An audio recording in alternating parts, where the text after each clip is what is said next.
Jeg hedder Maj-Britt. Det er mig, der er den krøllede hjerne bag Ollies Coconora og Ollies Living. Jeg vil gerne vise jer vores virksomhed. Kom med. Hej. Hej Maj-Britt.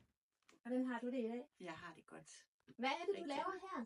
Jeg sidder og tager imod bestillinger på telefonen, og så sidder jeg og ringer rundt og hører, om folk har lyst til at få et lille besøg af Thomas. Apropos Thomas, han er ude at køre. Plejer at sidde herovre, når han er her, men han er her ikke så meget, så vi har bare lige sat et lille billede op, så I kunne få et blik af, hvordan han ser ud. Vi er en dansk ejet virksomhed, hvor det er Thomas og jeg, der ejer virksomheden. Det, som er med vores virksomhed, det er, at vi forsøger at lave nogle lidt anderledes hjælpemidler og tyngdeprodukter til mennesker, som har brug for noget stimuli. Herinde, det er der, hvor magien sker. Det er her, jeg får idéer. Det er her, jeg sidder og syr vores førstegangsprøver. Jeg synes, det er enormt spændende, og jeg håber også, I synes, det er spændende at få et lille indblik i, hvordan vores virksomhed hænger sammen.